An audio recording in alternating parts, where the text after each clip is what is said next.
Studios. Mr. Chadwick, good morning to you. Good morning, Ellis.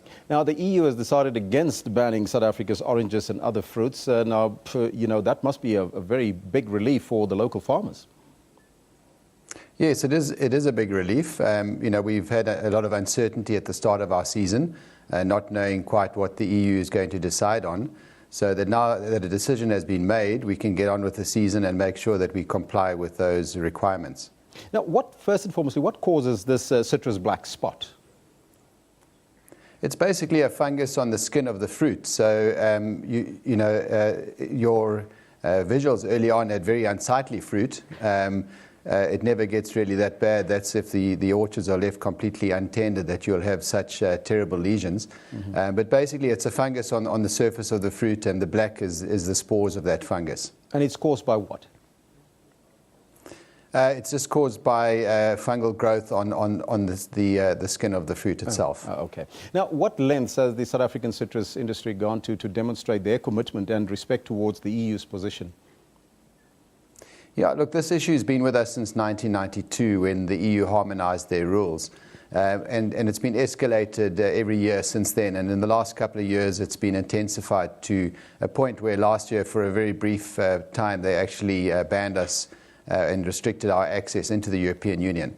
So we've been working on this issue with the Department of Agriculture and implementing new measures both on the farm, in the pack houses and in the supply chain to ensure that we actually don't send fruit that is CBS infected into the European Union. Now, it is a relief, but what effect would the ban have on the South African citrus industry if it was imposed? No, a ban would be devastating for our industry. We export 45% of our fruit into the European Union, and all the other markets are pretty delicately balanced in terms of supply and demand.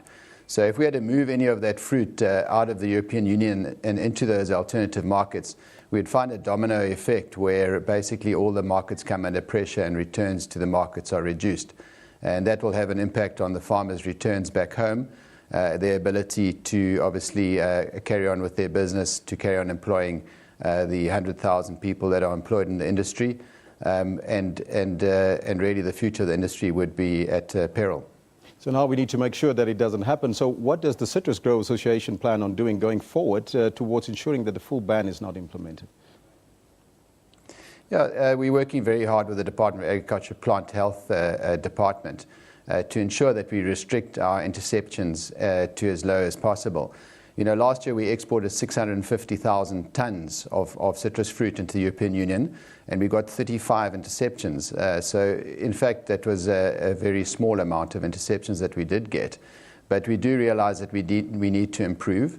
And so we have implemented these new measures, basically new measures in the orchard, where we do inspections, and in fact we've got a new inspection regime there where we try and check for latent lesions, in other words where the black spots have not yet formed, and try and exclude that fruit before it is even packed.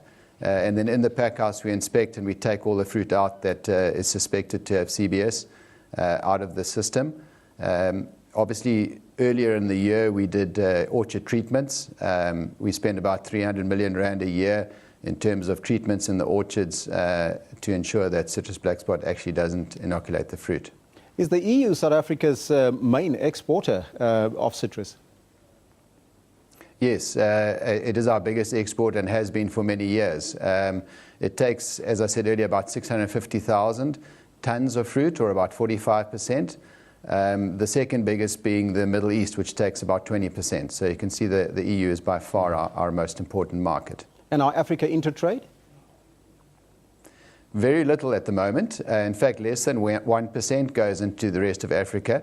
But we are looking at that as an alternative. If one looks at the apple industry, for example, the bulk of the apples are now going into Africa. So there is potential for us to increase trade into Africa, and it is definitely something we're looking into. That is Justin Chadwick. Thank you so much for your time and joining us here on AM News. Justin Chadwick is the CEO of the Citrus Growers Association of Southern Africa in our Durban studio.